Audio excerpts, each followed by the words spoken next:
Well, I think when you talk about tariffs versus India and tariffs versus China, two separate issues, maybe Sure. the same underlying impetus.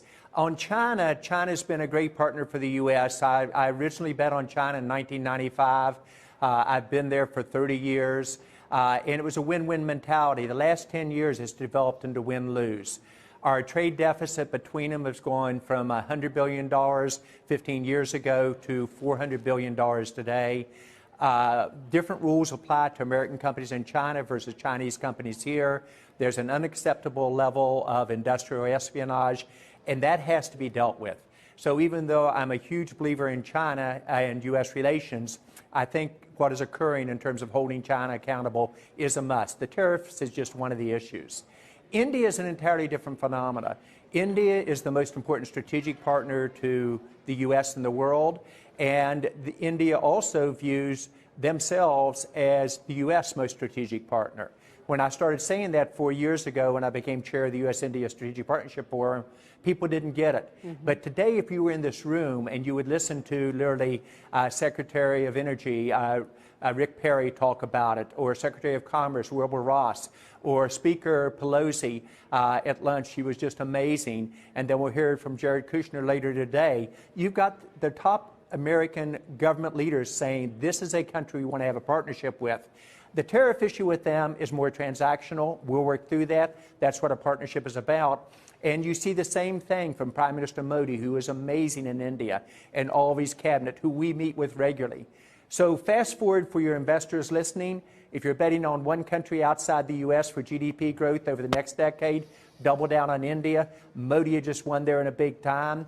If you're looking for new IPOs, they're going to be coming out of India, and a lot of the India diaspora in the U.S. are forming companies as well. And if our two countries could work together, not just on trade, and it's growing at 7% per year, and it's more equal than most of the other countries are, and we can improve it, and I agree with that, you're suddenly looking at an ability to invest in startups in the U.S. from the India diaspora as well. So I think they're entirely different scenarios. The trade issue is just a common bond. It's interesting, John, that you should describe India as our most important strategic partner in the world. I really want to linger on that thought for what it says about where India is today and how far it's come. When we were last together a couple of years ago, you were talking about how India is the, not sleeping giant, but really the Goliath of South Asia. Is the playing field on trade between India and the United States level? And if not, how does it need to be leveled so it's more equitable?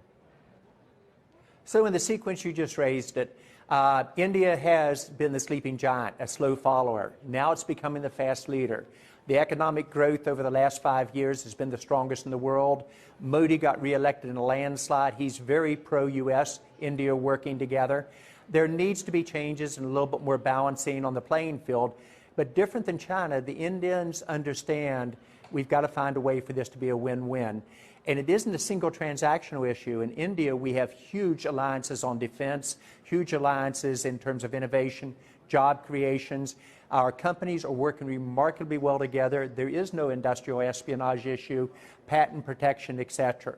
Does it need to be balanced a little bit more? Yes, I do. I believe it does. And even good friends are going to have disagreements. I'd look for this one to be settled fairly shortly. Prime Minister Modi and President Trump actually get along very well. President Trump said in the G20, he said, we are great friends, and by the way, the relationship between our countries has never been better. That's the atmosphere you see inside the room there.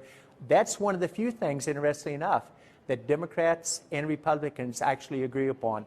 The importance of India and the U.S. becoming partners, and now suddenly people realizing perhaps the most important relationship in the world. Let me probe the